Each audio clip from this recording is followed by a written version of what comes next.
হাদি হত্যাকাণ্ডের মূল আসামির সম্পর্কে তথ্য নেই পুলিশের কাছে, তদন্তে সর্বোচ্চ গুরুত্ব দেয়া হচ্ছে বললেন ডিবি প্রধান।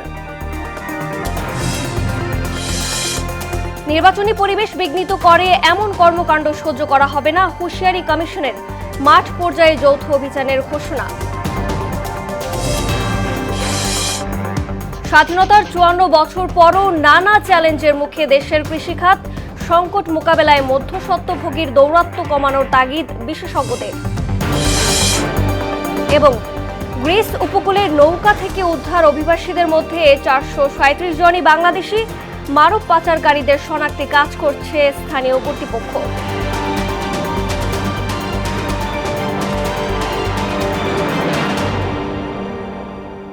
আসসালামু আলাইকুম, সবাইকে মোহনা সংবাদে স্বাগত। শুনছিলেন শিরোনাম, পুরো সংবাদের সঙ্গে আছে আমি রজনী রহমান।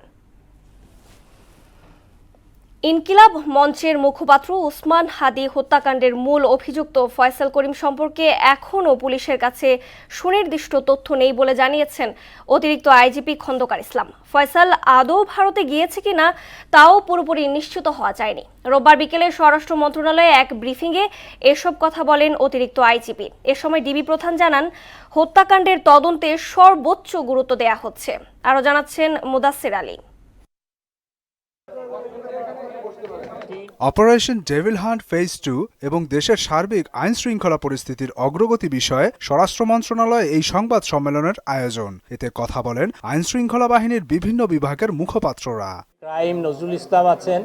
অতিরিক্ত আইজিপি খন্দকার রফিকুল ইসলাম বলেন, ইনকিলাব মঞ্চের মুখপাত্র ওসমান হাদির হত্যাকারী ফয়সাল সম্পর্কে এখনও পুলিশের কাছে কোনো সুনির্দিষ্ট তথ্য নেই। এক্ষেত্রে পুলিশ এবং গোয়েন্দা সংস্থা কাজ করছে। শেষ অবস্থানটা সুনির্দিষ্টভাবে আমাদের কাছে এভাবে তথ্য নাই। আমরা নানাভাবে আমাদের তদন্তকারী অফিসাররা, আমাদের গোয়েন্দারা চেষ্টা করে যাচ্ছে। তিনি জানান, অনেক সময় অপরাধীদের অবস্থা নিয়ে বিভ্রান্তি ছড়ানো হয়। ভারতে চলে যাওয়ার বিষয়টি কৌশলও হতে পারে। অপরাধীরা নানা ধরনের তথ্য দিয়ে, বিভ্রান্তিকর তথ্য দিয়ে নিজেদের অবস্থানটা গোপন করারও প্রয়াস চালাতে পারে, সেরকম একটা প্রচেষ্টা হতে পারে। আমরা দেশের ভিতরে বা কোথায় সে আছে আমরা তার অনুসন্ধান আর তদন্ত আমরা চালিয়ে যাচ্ছি। এদিকে ওসমান হাদি হত্যার ঘটনাটি এখন ডিবিতে তদন্তনাধীন। সংস্থাটির প্রধান শফিকুল ইসলাম বলেন, এই হত্যাকাণ্ডকে সর্বোচ্চ গুরুত্ব দিয়ে তদন্ত করা হচ্ছে। প্রাথমিকভাবে ধারণা করা হচ্ছে এর পেছনে রাজনৈতিক উদ্দেশ্য জড়িত। মনে হচ্ছে যে ব্যক্তিগত কোনো শত্রু না, এটা কোনো রাজনৈতিক থেকে হত্যাকাণ্ডটা সংঘটিত, এটা আমাদের প্রাথমিকভাবে ধারণা। স্বার্থে যেহেতু এটা আমরা সর্বাধিক গুরুত্ব দিয়ে বসতেছি, আমরা সবগুলো খুঁজতেছি, সবগুলো যে সম্ভাবনা আছে সবগুলো সম্ভাবনায় আমরা দেখতে। হাদির হত্যাকাণ্ড নিয়ে সোশ্যাল মিডিয়ায় বিভ্রান্তি সৃষ্টিকারীদের বিরুদ্ধে ব্যবস্থা নেওয়া হবে বলে জানান অতিরিক্ত আইজিপি খন্দকার রফিকুল ইসলাম। যারা এরকম গুজব ছড়াচ্ছে আমরা তাদের বিরুদ্ধে অবশ্যই ব্যবস্থা নিব। মুদাসসির আলী, মোহনা সংবাদ, ঢাকা।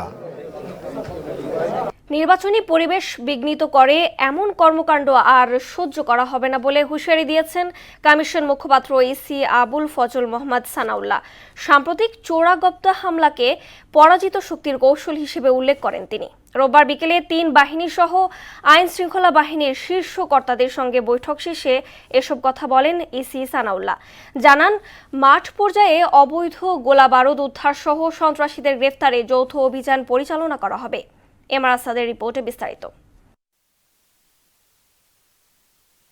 রোববার দুপুর ১২টার আগে নির্বাচন ভবনে যান সেনাপ্রধান ওয়াকারুজ্জামান, বিমান বাহিনী প্রধান air chief marshal Hasan Mahmud Khan ও নৌবাহিনী প্রধান অ্যাডমিরাল নাজমুল হাসান। ইসিতে প্রধান নির্বাচন কমিশনার এএমএম নাসির উদ্দিন সহ পুরো কমিশনের সঙ্গে বৈঠক করেন তারা। এরপর বিকেল ৩টায় আইনশৃঙ্খলা বাহিনীর প্রতিনিধিদের সঙ্গে বৈঠকে বসে কমিশন। বৈঠকে ৩ বাহিনীর প্রতিনিধি সহ BGB, Ansar VDP, coast guard, police ও র্যাবের মহাপরিচালকেরা অংশ নেন। পরে প্রতিনিধিদের উপস্থিতিতে সাংবাদিকদের ব্রিফ করেন ইসি সানাউল্লাহ। জানান, আইনশৃঙ্খলা পরিস্থিতি নিয়ন্ত্রণে আনতে যৌথ বাহিনীর অভিযান চলবে, জোরদার করা হবে গোয়েন্দা তৎপরতা। শহীদ ওসমান হাদির ক্ষেত্রে যে ঘটনাটা ঘটেছে, আগে থেকে যতটুকু তথ্য জানা দরকার ছিল বা আমরা আশা করি সেটা কেন পারা গেল না, সেটা নিরূপণের নিরিখে ভবিষ্যতে যা যা ধরনের কর্মকাণ্ড হাতে নেওয়া দরকার তারা যেন সেগুলো নেন। যৌথ বাহিনীর অপারেশনের অন্যতম লক্ষ্য হবে অবৈধ অস্ত্র ও গোলাবারুদ উদ্ধার সন্ত্রাসীদের গ্রেপ্তার এবং আইনের আওতায় নিয়ে আসা। চোরাগোপ্তা হামলার সঙ্গে জড়িতদের পাশাপাশি নাশকতা সৃষ্টিকারীদের বিরুদ্ধে জিরো টলারেন্স নীতির কথাও উল্লেখ করেন তিনি। আমরা মানবিক হব যারা মানবিক তাদের প্রতি, যারা দস্যুতা করতে চায়, ভ্যান্ডালিজম করতে চায়, নির্বাচনে পরিবেশ নষ্ট করতে চায়, আমার ভাইকে হত্যা করতে চায়, তাদের প্রতি মানবিক হওয়ার দরকার নেই। Message is very clear. নির্বাচনী আচরণবিধি পালনে রাজনৈতিক দলগুলো সহযোগিতা করছে বলেও জানান ইসি সানাউল্লাহ। একটা বৃহত্তর আবেগ এবং অনুভূতিকে কাজে লাগিয়ে দুষ্ট চক্র যে কাজটি করেছে তাদের বিরুদ্ধে আইনি ব্যবস্থা নেওয়া হচ্ছে মর্মে আমাদেরকে আশ্বস্ত করা হয়েছে। আর আসাদ, মোহনা সংবাদ, ঢাকা। চিহ্নিত করা হয়েছে।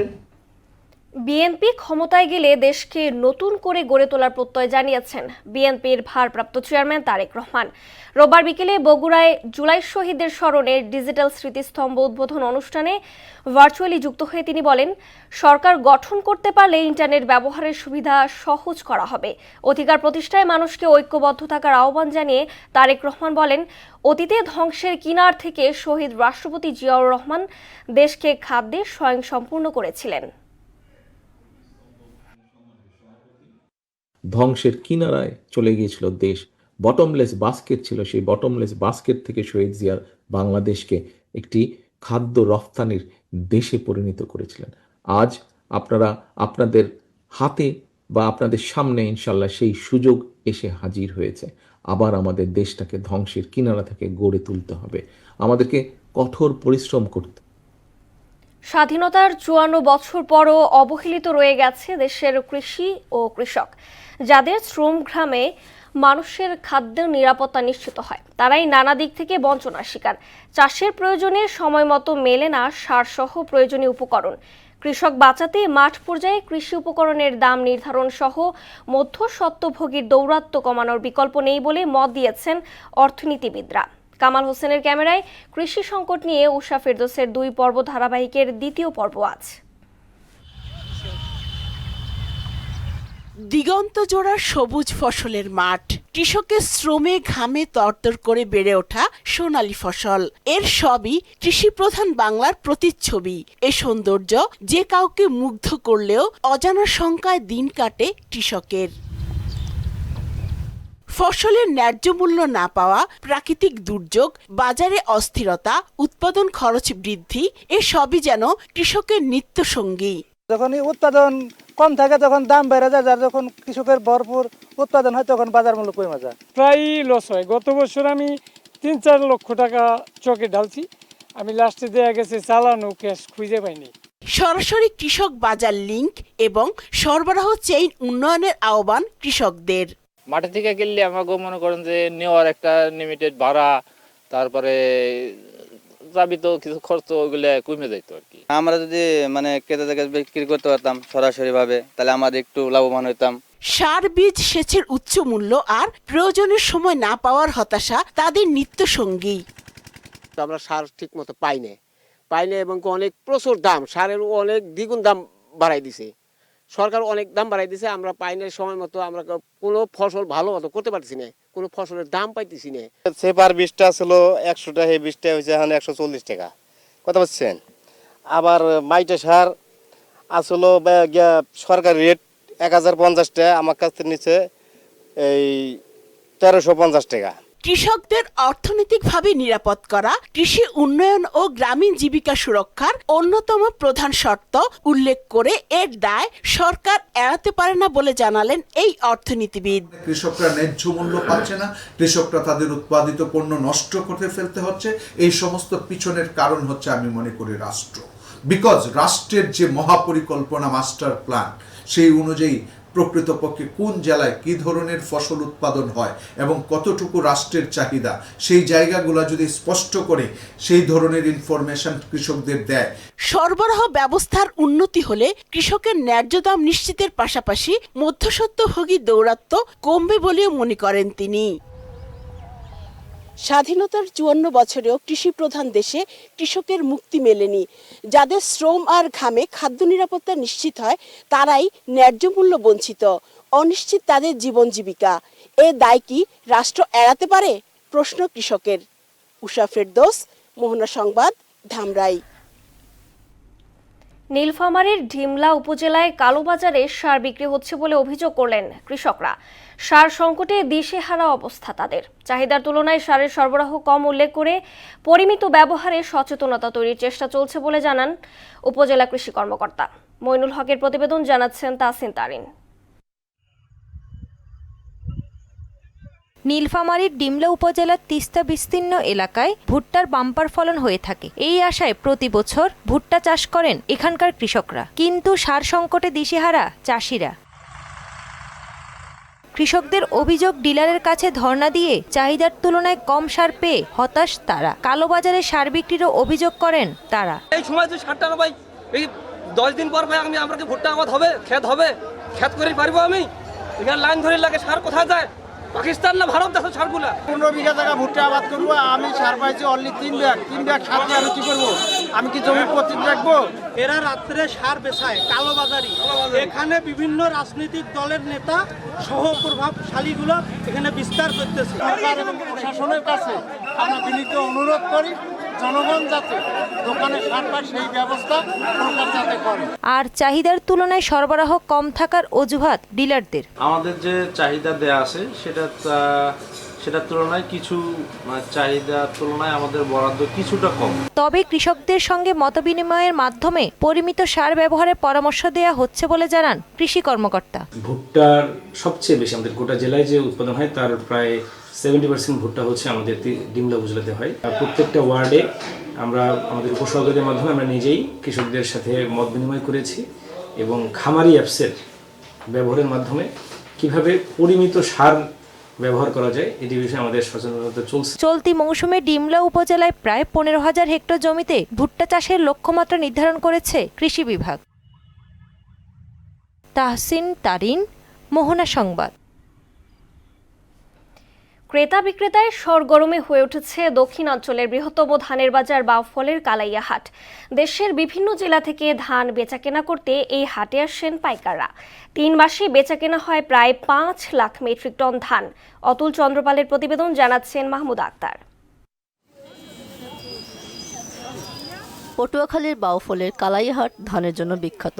দিনাজপুর, রংপুর, খুলনা, যশোর, ঢাকা, নারায়ণগঞ্জ, কুমিল্লা, ঝালকাঠি এবং পিরোজপুর জেলাসহ দেশের অন্যান্য জেলা থেকে মহাজনরা আসেন কালাইয়া বাজারে। নভেম্বর থেকে ফেব্রুয়ারির মাঝামাঝি পর্যন্ত প্রায় 5 লাখ মণ ধান কেনা বেচা হয়। কালাইয়া হাটের ধানের গুণগত মান ভালো হওয়ায় অনেকেই 30 থেকে 35 বছর ধান ক্রয় করতে এই বাজারে আসেন। নারায়ণগঞ্জ থেকে আসছে, এখানে বিভিন্ন কোয়ালিটির ধান পাওয়া যায়। আমরা প্রায় 20-30 বছর যাবত এখানে আসি। এই জায়গায় মানে প্রতি আড়ে মনে করেন আপনার প্রায় 30,000-40,000 মণ ধান আমদানি হয়। আর বাউফলে এবার ধানের ভালো ফলন হলেও ন্যায্য মূল্য পাওয়া নিয়ে শঙ্কায় কৃষকরা। সার ঔষধ এইসবে আমি ধানের মূল্যটা ঠিকভাবে আমি পাই না, আমার লোকসান হয়। এখন করে ধান হইলো খরচটা দিয়ে আমাকে যাইয়া চালান টালান দিয়ে ঘরের মধ্যে সমানে আইতে পারি না। ধান ফসলও ভালো হয়েছে, আমরা কম দাম পাই নাই। এরকম দাম থাকলে আমরা সামনের দিকে আল চাষ করতে পারবো না। সরকারের কাছে আবেদন, যদি ভবিষ্যতে যদি আমাদের যদি 10 টাকা বাড়াইয়া দেয় তাহলে আমরা আগামীতে ধান চাষ করব, নাহলে আর আমরা কোনো ধান চাষ করব না। বাউফল সহ অন্যান্য এলাকা থেকে বাজারে প্রচুর ধানের আমদানি হয় কালাইয়া বাজারে। এখানে ধানের মান ও বাজারের মূল্য বেশি। আমাদের ধানের মান অন্যান্য এলাকা থেকে খুব ভালো বিধায় বাংলাদেশের বিভিন্ন স্থান থেকে এখানে খরিদ্দার আসে এবং তুলনামূলক একটু দামেও যদি বেশি হয় তবুও তাদের আমাদের ধান পছন্দ হয় বিধায় তারা একটু বেশি দামে কিনতে আগ্রহী। আগামী 3 মাসে কালাইয়া বাজারে 4 থেকে 5 লাখ মেট্রিক টন ধান বিক্রি হবে বলে জানালেন উপজেলা কৃষি কর্মকর্তা।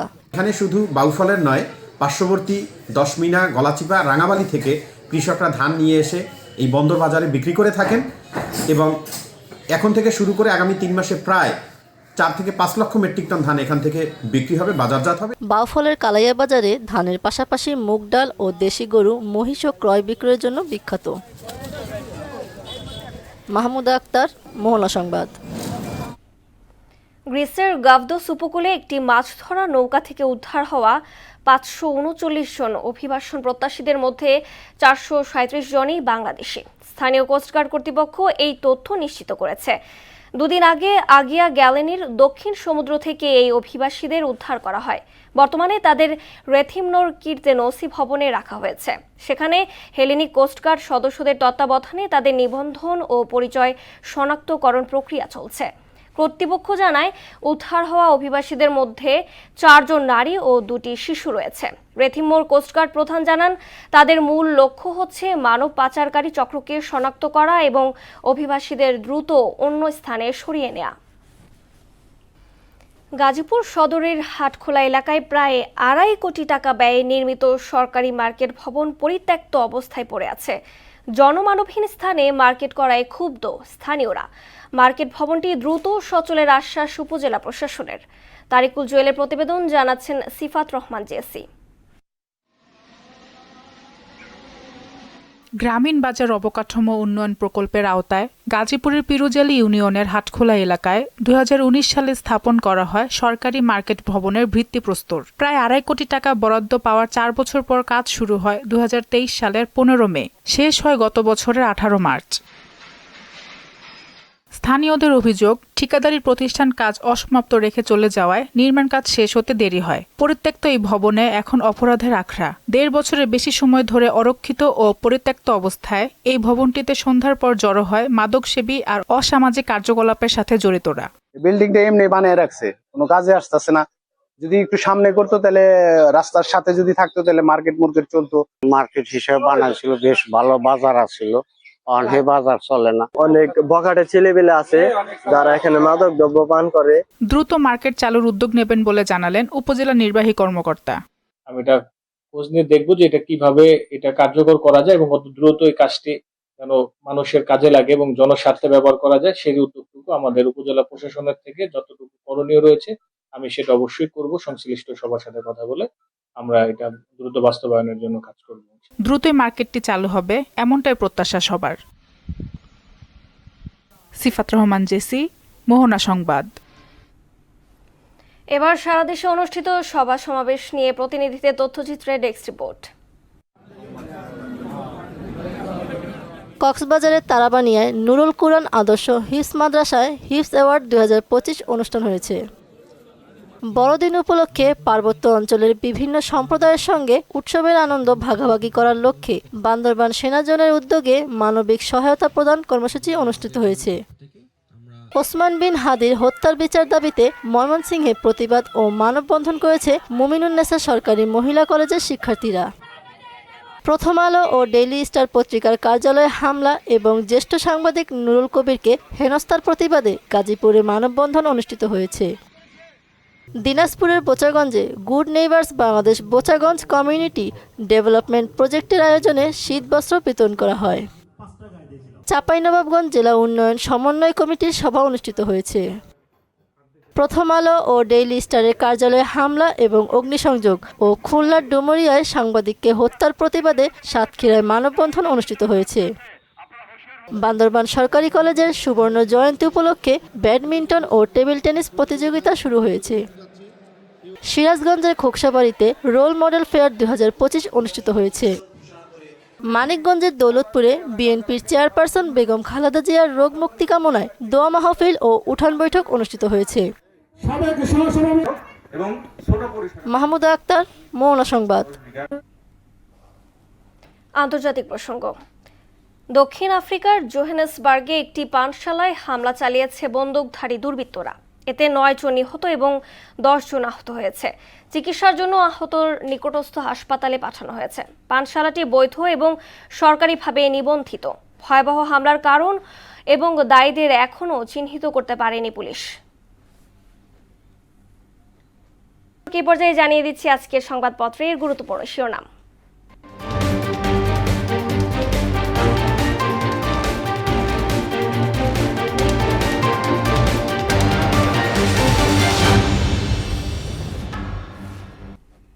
দর্শক, শুরুতেই জানিয়ে দিচ্ছি প্রথম আলোর শিরোনাম।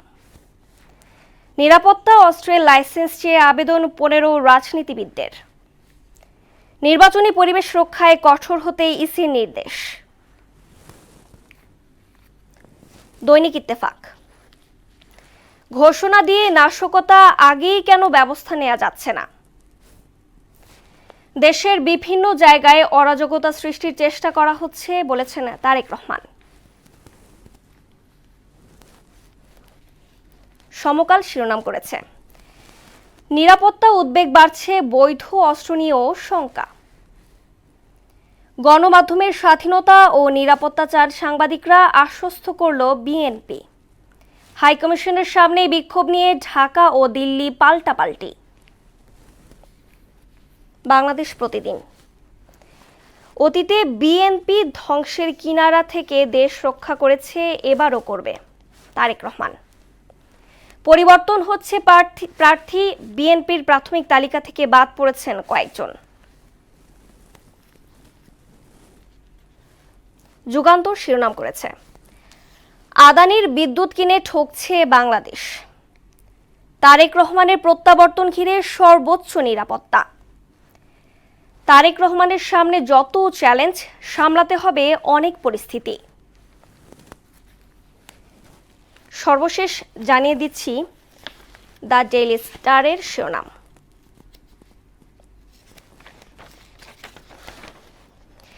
India Bangladesh relations moving towards crisis.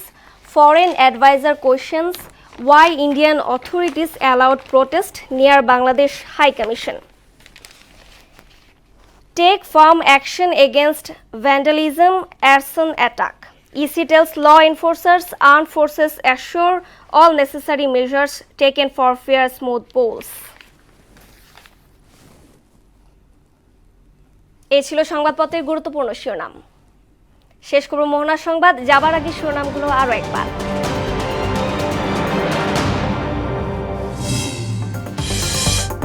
হাদি হত্যাকাণ্ডের মূল আসামি সম্পর্কে তথ্য নেই পুলিশের কাছে, তদন্তে সর্বোচ্চ গুরুত্ব দেওয়া হচ্ছে বলেন ডিবি প্রধান। নির্বাচনী পরিবেশ বিঘ্নিত করে এমন কর্মকাণ্ড সহ্য করা হবে না, হুঁশিয়ারি কমিশনের। মাঠ পর্যায়ে যৌথ অভিযানের ঘোষণা। স্বাধীনতার 54 বছর পরও নানা চ্যালেঞ্জের মুখে দেশের কৃষিখাত, সংকট মোকাবেলায় মধ্যস্বত্বভোগীর দৌরাত্ম্য কমানোর তাগিদ বিশেষজ্ঞের। এবং গ্রিস উপকূলে নৌকা থেকে উদ্ধার অভিবাসীদের মধ্যে 437 জনই বাংলাদেশি, মানব পাচারকারীদের শনাক্তে কাজ করছে স্থানীয় কর্তৃপক্ষ। এই ছিল মোহনা সংবাদে। পরবর্তী সংবাদ দুপুর 1টায়, এর আগে সকাল 11টায় দেখবেন সংবাদ এক নজরে। মোহনার সবশেষ খবর জানতে ভিজিট করুন www.mohana.tv। সংবাদ দেখতে পারেন ফেসবুক, ইউটিউবেও। এতক্ষণ সঙ্গে থাকার জন্য ধন্যবাদ।